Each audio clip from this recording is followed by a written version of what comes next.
Very good morning to all of you. Welcome you all in class 11th economics. In previous class we have already discussed about what are the components of the table and the types of the table. In chapter 5 of your statistics for economics, we were continuously studying the chapter 5, that is presentation of data. Okay, so in previous class we have discussed about the components of a table and the types of the table. Now the next topic and today's topic that we are going to study is the classification of data and the tabular presentation.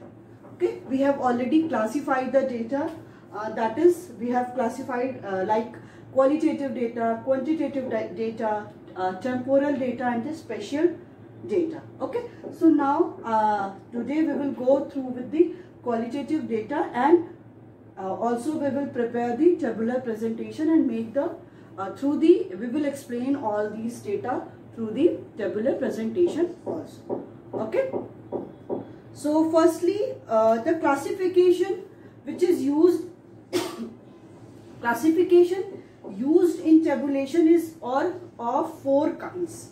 Okay, जो भी tabulation classification हम कर रहे हैं tabulation में वो 4 kinds के हैं. पहला आपका qualitative, second आपका quantitative, third one is temporal and this second is spatial data.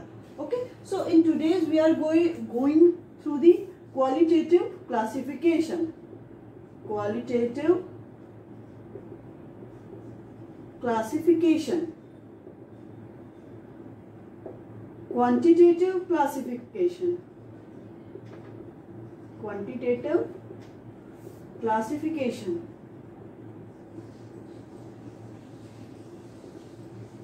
temporal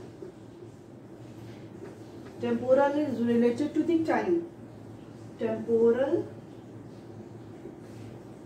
classification, and the last one spatial, which is related to the place. Temporal is related to time and spatial is related to the place. So spatial classification. Okay, so we will deal all these 4 one by one. कि हम इन चारों को क्या है एक one by one क्या करेंगे deal करेंगे. तो firstly we will start with the qualitative classification. हम सबसे पहले किसके साथ स्टार्ट करेंगे? क्वालिटेटिव क्लासिफिकेशन के साथ. ठीक है, ये जो 4 दिए हैं 4 काइंड्स, ये हमें सारे पढ़ने हैं और हम इनका क्या करेंगे टेबुलर प्रेजेंटेशन भी करेंगे. और फर्स्ट हम क्या करने जा रहे हैं क्वालिटेटिव क्लासिफिकेशन पढ़ेंगे. सबसे पहले क्वालिटेटिव क्लासिफिकेशन पढ़ना है. ठीक है, so put down the heading qualitative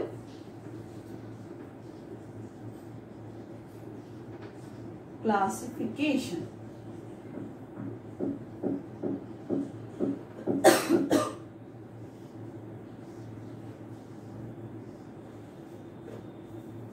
Okay, so in qualitative classification, this classification is done according to characteristics which are qualitative in nature.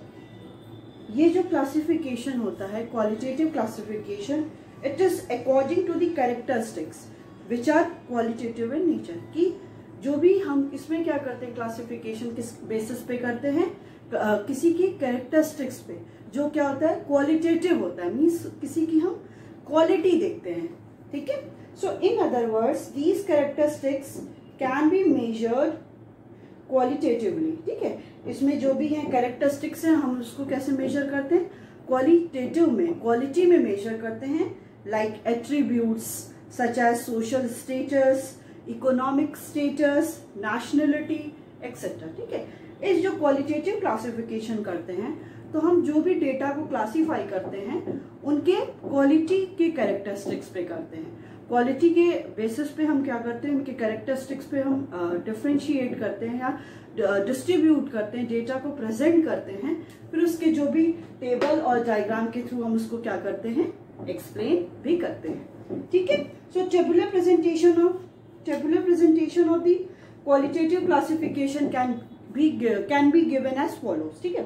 तो ये जो भी क्लासिफिकेशन होता है, क्लासिफिकेशन ऑफ द क्वालिटेटिव, ये किसके अकॉर्डिंग होता है? According to the characteristics of the any qualitative data, ठीक है। कोई भी जो डेटा है उसके कैरेक्टरिस्टिक्स के अकॉर्डिंग हम उनको क्वालिटेटिव में, क्वालिटी में क्या करते हैं?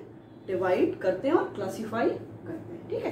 तो इसका टेबल कैसा होगा? डिवीजन ऑफ, देखिए सबसे पहले आप क्या लिखोगे? जैसे हम लोग टेबल ड्रॉ करते थे, table 5.5, now division of worker,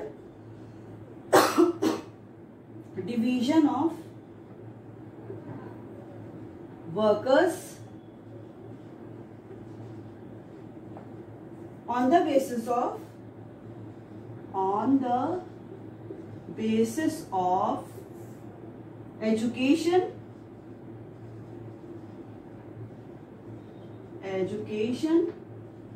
and literacy level,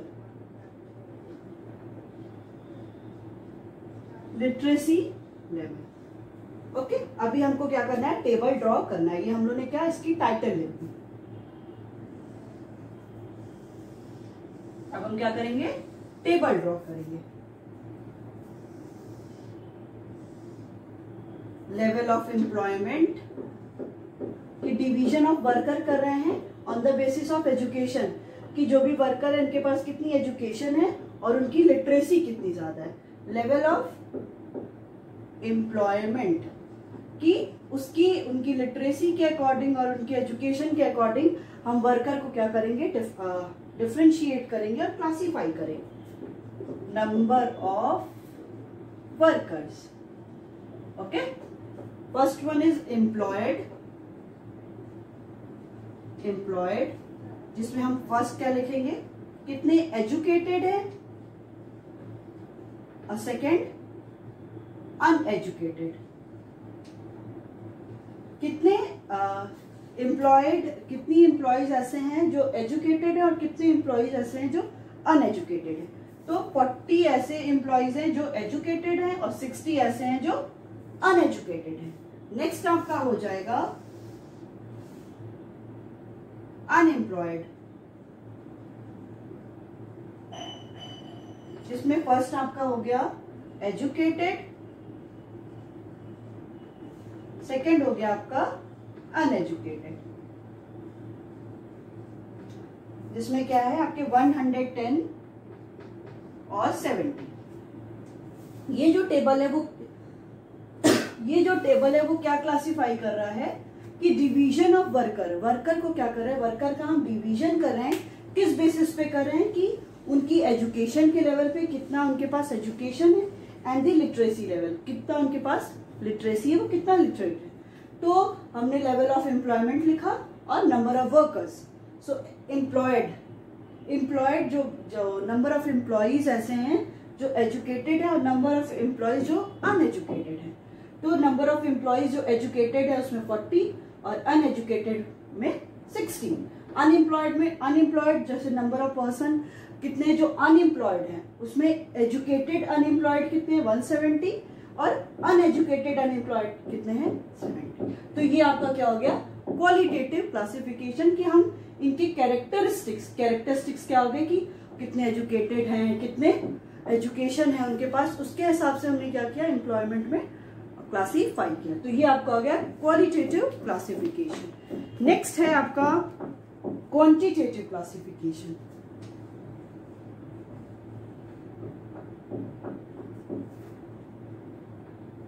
quantitative classification, अब क्वांटिटेटिव क्लासिफिकेशन हम कैसे करेंगे? हम करेंगे जो भी कैरेक्टरिस्टिक्स उनका है, जो भी क्वांटिटेटिव इन नेचर, मतलब नंबर्स के अकॉर्डिंग हम उनमें क्या करेंगे? क्लासिफाई करेंगे, ठीक है। Quantitative classification, okay, so this classification is done according to characteristics which are quantitative in nature, ठीक है। ये जो क्लासिफिकेशन होगा वो इस बेसिस पे होगा कि हम उनकी जो भी क्लासिफिकेशन कर रहे हैं उनकी कैरेक्टरिस्टिक्स क्या है, उनके फीचर्स क्या है, कि कौन कितने जो डेटा है वो क्वांटिटेटिव नंबर्स में क्वांटिटी के अकॉर्डिंग करेंगे। In other words these characteristics can be measure quantitatively. ठीक है, और क्या है, ये जो डिफरेंट आपके कैरेक्टरिस्टिक्स होते हैं, जो कैरेक्टरिस्टिक्स के अकॉर्डिंग हम क्लासीफाई कर रहे हैं, वो किस में होंगे, क्वांटिटी में होंगे, न्यूमेरिकल वैल्यूज में होंगे। लाइक एज में, जैसे एज हम ले लिए 10 ईयर्स, 20 ईयर्स, 25, 30। हाइट में कितने सेंटीमीटर का है, 150, 165, 170, ये सब क्या है, हाइट हम लोग न्यूमेरिकल वैल्यू ले लिए। प्रोडक्शन, कितना प्रोडक्शन हो रहा है, कितना प्रॉफिट हो रहा है, इनकम क्या है, are the quantitative characteristics. These all are the quantitative characteristics. Okay, so tabular presentation of the quantitative classification can be given as follows. ठीक है, एक हम लोग इसका भी टेबल लेते हैं। तो table 5.6, distribution of 542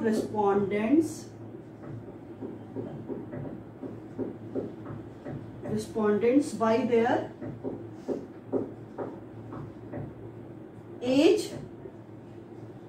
in election, study in Bihar.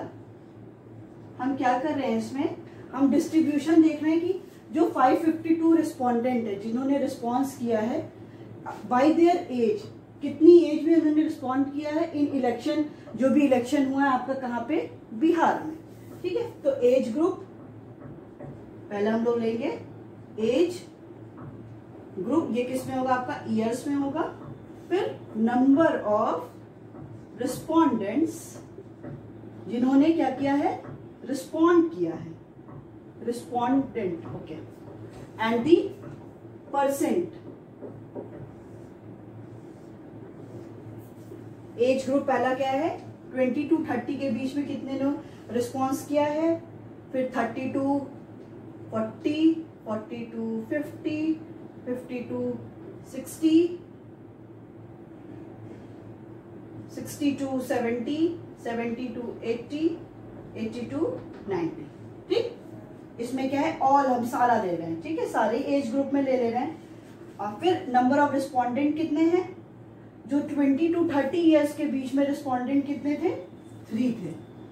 30 to 40 के बीच में जो भी रिस्पोंडेंट थे जिन्होंने इलेक्शन दिया है, किया है, वो क्या, 61, एंड देन 132, 153, 140, 51 और 2, टोटल आपके हो गए 542 रिस्पोंडेंट। अब ये परसेंटेज में देखा जा रहा है कि अगर हम लोग टोटल परसेंट है तो कैसे निकालेंगे, 3/542 इंटू 100। तो परसेंटेज के हिसाब से देख रहे हैं तो ये कितना है, 0.55, 11.25, 24.35, 28.24, 25.83, 9.41 और 0.37। कितना हो गया, 100%। ठीक है, अब हम लोग इसमें क्या देख रहे हैं, क्वांटिटेटिव में देख रहे हैं। क्वांटिटी में देख रहे हैं कि जो भी 542 रिस्पोंडेंट हुए हैं वो किस एज से बिलोंग कर रहे थे। तो 20 to 30 ईयर्स में कितने बिलोंग कर रहे थे, 3, 30 to 40, 61, 40 to 50, 132, 50 to 60, 153, 61, 140, 70 to 80, 51, 80 to 90 कितने थे, 2। तो टोटल कितने हो गए, 542 रिस्पोंडेंट हो गए, जो इलेक्शन कहाँ पे हुआ था, बिहार में हुआ। तो ये आपका क्या हो गया, क्वांटिटेटिव क्लासिफिकेशन। हम जो भी क्वांटिटेटिव वैल्यू थी, जो भी क्वांटिटी में वैल्यूज थी, हमने उसको क्या किया है, उसको डिस्ट्रीब्यूट किया है और उसको प्रेजेंट किया है in the table. Okay, now the next one is temporal classification.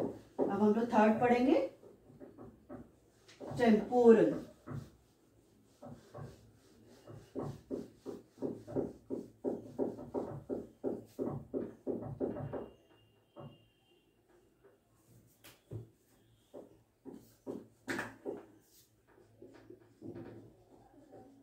Temporal. Okay, so this classification is done on the basis of time. ये टेम्पोरल किस बेसिस पे करते हैं, हम टाइम के बेसिस पे करते हैं। ठीक है, तो टाइम में भी इन आवर्स, टाइम क्या हो सकता है, वो आवर्स में भी हो सकता है, डे में भी हो सकता है, वीक में भी हो सकता है, मंथ्स में भी हो सकता है और ईयर्स में भी हो सकता है। ठीक है, तो टेम्पोरल क्लासिफिकेशन का मतलब है कि हम लोग पीरियड ऑफ टाइम के अकॉर्डिंग क्या करेंगे, डेटा को क्लासिफाई करेंगे और टेबल में क्या करेंगे, प्रेजेंट करेंगे। ठीक है, तो इसका भी हम लोग देखते हैं। तो नेक्स्ट टेबल 5.7, इसकी टाइटल क्या है, yearly sales of a tea shop. किसी भी जो कोई एक टी शॉप है उसका ईयरली सेल कितना हो रहा है फ्रॉम 2013 टू 2018, 13 से लेके 18 तक एक जो टी शॉप है उसमें कितनी ईयरली उसका सेल हो रहा है। तो ईयर्स इधर लिख लेंगे, इधर लिख लेंगे सेल, रुपीस कितने में है, इन 1000 में है। ठीक, ईयर्स क्या है आपका 2013, 2014, 2015, 2016, 2017, 2018।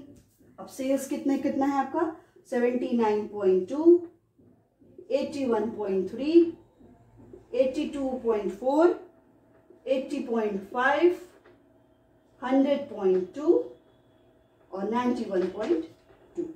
अब ये क्या शो कर रहा है, इस टेबल से ये क्लासिफाई हो रहा है कि कैरेक्टरिस्टिक्स ये शो कर रहा है कि हम लोग किसके अकॉर्डिंग इसको क्लासिफाई किए, हम लोग क्लासिफाई किए along on the basis of time, temporal time के बेसिस पे हमने क्या किया है, एक किसी का भी हम लोग टाइम के बेसिस में ईयर्स के हिसाब से, और टाइम क्या है आपका मंथली भी हो सकता है, वीकली भी हो सकता है, आवर्स में भी हो सकता है।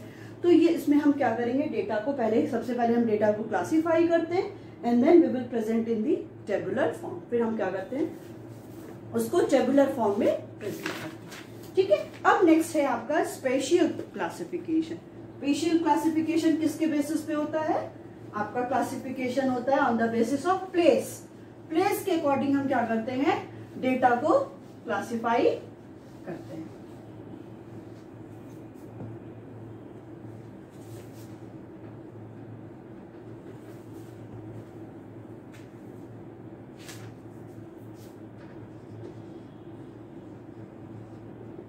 Okay, so this classification is done on the basis of place. ये क्लासिफिकेशन किस बेसिस पे होता है, on the basis of place. Place के अकॉर्डिंग हम क्या करते हैं, क्लासिफाई करते हैं। द प्लेस में बी अ विलेज, जो प्लेस है वो विलेज भी हो सकता है, टाउन भी हो सकता है, ब्लॉक भी हो सकता है, डिस्ट्रिक्ट भी हो सकता है, स्टेट भी हो सकता है, कंट्री भी हो सकता है। जैसे हम लोग ने प्लेस के अकॉर्डिंग किया ना, हम लोकेलिटी भी देख सकते हैं, जैसे वाराणसी में डिफरेंट लोकेलिटी देख ली, हम डिस्ट्रिक्ट भी देख सकते हैं, हम स्टेट्स भी देख सकते हैं, हम कंट्री के बीच में भी क्या कर सकते हैं, क्लासिफाई करके फिर उनको टेबुलर फॉर्म में प्रेजेंट कर सकते हैं। ठीक है, अब ये टेबल आपका क्या होगा, टेबल 5.8। अब इसका टेबल की टाइटल क्या है, export from India, export from India to the other countries. Other country को क्या बोलते हैं, rest of the world, rest of the world in 1 year as share of total export। किसमें हम लोग देख रहे हैं, परसेंट में देख। ये क्या कह रहा है, एक्सपोर्ट फ्रॉम इंडिया, इंडिया से कितना एक्सपोर्ट हो रहा है to the rest of the world, पूरे वर्ल्ड में एक साल में, as a share of total export. Total export का, टोटल एक्सपोर्ट में हम देखेंगे इंडिया के थ्रू कितना एक्सपोर्ट हो रहा है अदर कंट्रीज में। ठीक है, तो सबसे पहले हम लोग ले लेंगे एक डेस्टिनेशन, या हम कंट्रीज भी इसको लिख सकते हैं, कंट्रीज भी लिख सकते हैं, और क्या लिख सकते हैं, एक्सपोर्ट में कितना शेयर है, एक्सपोर्ट शेयर। ओके, अब डिफरेंट कंट्री ले लीजिए, यूएसए ले लीजिए, यूके ले लीजिए, जर्मनी ले लीजिए, और कोई भी कंट्री ले लीजिए, like Russia,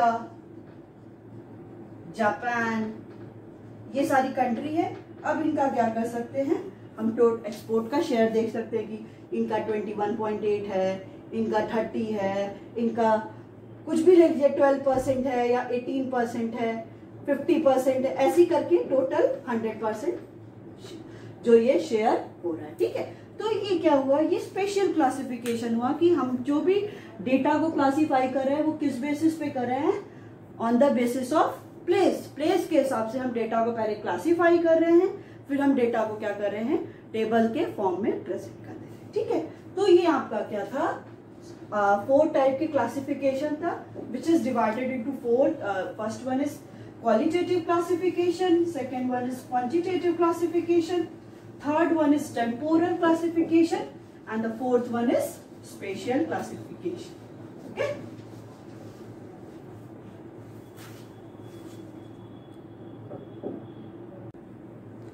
Next topic that we are going to study, and the last topic of this chapter of the presentation of data, it is the merit and the demerits of the tabular presentation of data. कि हम लोग जब table के through क्या करते हैं, data को present करते हैं, तो उसकी भी कुछ मेरिट्स होंगी। बट ऑब्वियस है कि किसी की भी थिंग के क्या होते हैं, प्रॉज एंड कॉन्स हम दोनों लेके चलते हैं।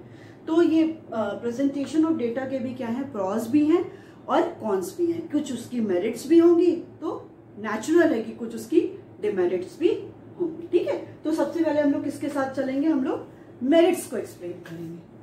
First of all we will go with the merits. Merits इसके क्या क्या है, ठीक।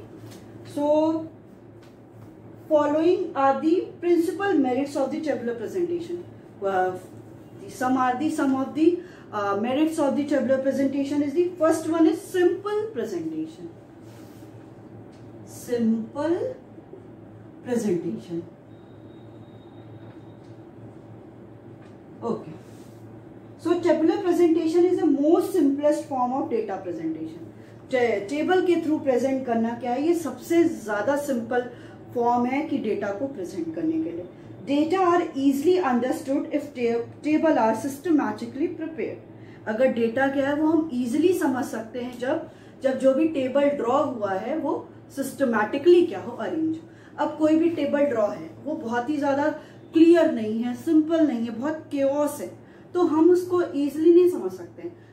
तभी हम समझ सकते हैं जब ये जो डेटा है वो बहुत सिंपलेस्ट फॉर्म में और सिस्टमैटिकली अरेंज होगा, तभी हम लोग उस डेटा को और जो भी डेटा प्रेजेंट है किसी टेबुलर फॉर्म में उसको हम इजिली समझ सकते हैं। नेक्स्ट है आपका इट हेल्प्स इन कंपैरिजन।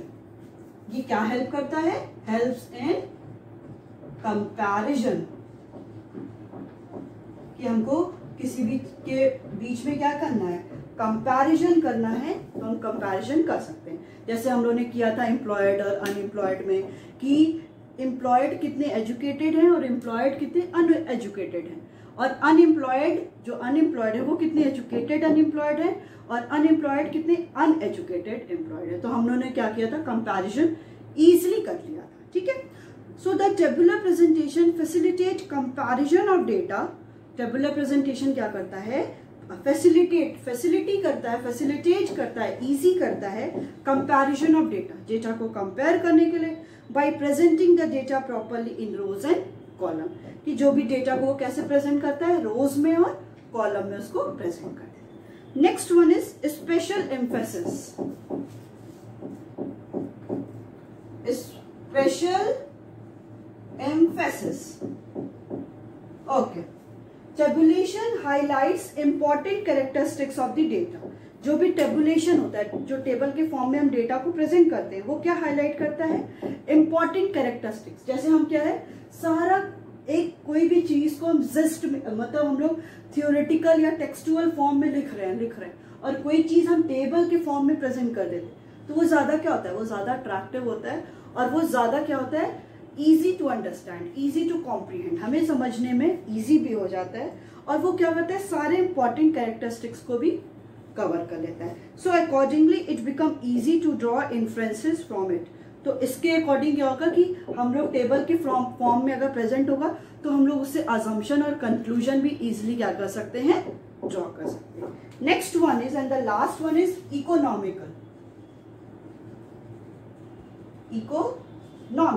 ये क्या होता है, इकोनॉमिकल होता है। So tabular presentation is very economical. जो टेबुलर प्रेजेंटेशन होता है वो बहुत इकोनॉमिकल होता है इन टर्म्स ऑफ टाइम भी सेव होता है, मनी के भी टर्म्स में और एफर्ट्स के भी टर्म में, इन्वॉल्व इन डेटा प्रेजेंटेशन। जो भी हम डेटा प्रेजेंट कर रहे हैं इन दी in the tabular form, it is very economical in the case of the time, money and the efforts also. Okay. Now the next one is demerits of the tabular presentation. So what are the different demerits? कि demerits क्या हैं? कि इसकी मैंने बोला कि सबके क्या है, कुछ न कुछ pros and cons होते ही हैं. तो इसके मेरिट्स ये हो गए कि पहला ये सिंपल प्रेजेंटेशन है, हेल्प इन कंपैरिजन, ये क्या करता है, कंपैरिजन में भी हेल्प करता है. स्पेशल एम्फेसिस है कि हम लोग अगर ये इम्पोर्टेंट पॉइंट को क्या करता है, कैप्चर करता है और इससे इजीली क्या है हम लोग इन्फरेंस भी ड्रॉ कर सकते हैं. नेक्स्ट वन क्या है, ये इकोनॉमिकल है in terms of money, time and efforts. Now the next one is demerits of the tabular presentation. So table do not leave everlasting effect on the mind of the reader. It doesn't leave everlasting effect. इसमें ये कह रहा है कि जो भी reader है जिसने इसको पढ़ा, स्टडी की, वो उसके माइंड में बहुत ज्यादा देर तक ये क्या रहता है, रिटेन नहीं होता है. ये क्या होता है कि कुछ देर बाद जब तक तो वो देख रहा है तो ठीक है, बट ये ज्यादा टाइम तक ये उसके माइंड में ज्यादा देर तक वो रिटेन नहीं रह सकता है. जैसे ही उसने डेटा देखा, फिर वो अगर कहीं और गया तो वो जो सारी वैल्यूज थी, जो भी वैल्यूज थी, अरे क्या 10 थी कि 20 थी, तो उसमें क्या होता है, उसको बहुत ज्यादा केओस और कंफ्यूजन भी हो जाता है. Next one is table are not very attractive as comparison to diagram. Not attractive as compared to diagram. Diagram भी कंपैरेटिवली जो टेबल होता है वो ज्यादा अट्रैक्टिव नहीं होता. जैसे डायग्राम हम लोग कोई चीज देखते हैं वो बहुत लॉन्ग लास्टिंग होता है, हम लोग को बहुत दिन तक याद. अब टेबल हम लोग ऐसी फॉर्म में क्या करेंगे, डेटा को प्रेजेंट कर देंगे. अब डायग्राम क्या है, वो कुछ स्लोप बताएगा, अपवर्ड होगा, डिक्लाइन होगा, तो ये क्या है, वो ज्यादा दिन तक किसी के माइंड में एवर लास्टिंग होता है. Next one is table can not use to give comparative analysis as compare to graphic presentation if too many rows and column are used. कि टेबल क्या करता है, वो कंपैरेटिव एनालिसिस नहीं कर पाता है. किस कंडीशन पे, जब बहुत ज्यादा रोज एंड कॉलम होंगे, as comparison to graphic presentation. क्योंकि ग्राफिकली प्रेजेंटेशन हम करना है तो बहुत सारे रोज एंड जो भी वैल्यूज है हम क्या करते हैं, ग्राफिकली प्रेजेंट डायग्राम के हम सारा एक्सप्लेन कर सकते हैं सारे पॉइंट्स को. बट अगर हमको टेबल के फॉर्म में करना है तो इतने सारे रोज एंड कॉलम्स क्या करते हैं, बहुत ज्यादा कॉम्प्लिकेटेड हो जाते हैं, तो हम हर एक चीज को एक्सप्लेन नहीं कर पाते. नेक्स्ट है table can not be use for interpolation and the extrapolation.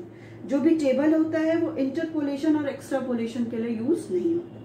So interpolation क्यों होता है, interpolation is use for the help to finding a missing value. कि इंटरपोलेशन क्या होता है, वो यूज किस लिए होता है कि कोई भी मिसिंग वैल्यू है उसको फाइंड आउट करने के लिए. और एक्स्ट्रापोलेशन होता है basically for the forecasting the something. कि अगर कोई भी हमें वैल्यू को फॉरकास्ट करना है, कि फॉर एग्जाम्पल अभी 20% है, कोई भी एम्प्लॉयमेंट रेट 10%. अब हम इसमें क्या है, फॉरकास्ट नहीं कर सकते कि अगला अनएम्प्लॉयमेंट रेट पता चलेगा तो वो 30%. इसमें नहीं.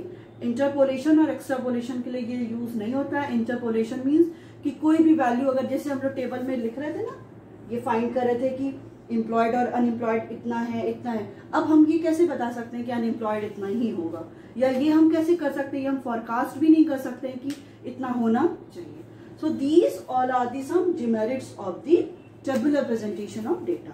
So what we have discussed in this chapter, we have discussed the first of all textual presentation of the data. Next we have discussed the tabular presentation of the data and the essential for the good table. Next we have discussed the components of a table. What are the different components of a table? Next is types of table. So on the basis of purpose of table, on the basis of originality of table, and on the basis of construction of a table.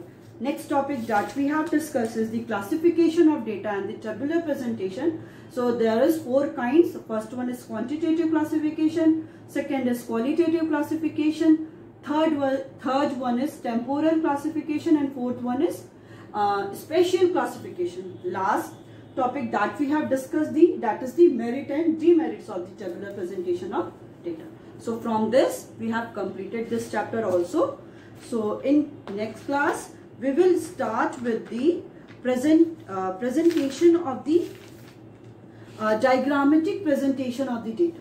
Okay, in the previous topic we have skipped the diagrammatic presentation. So in the 6th chapter we will discuss the diagrammatic presentation of data. Okay, so it's all about your today's class. We will start the new chapter, chapter 6, in the next class. Okay, thank you.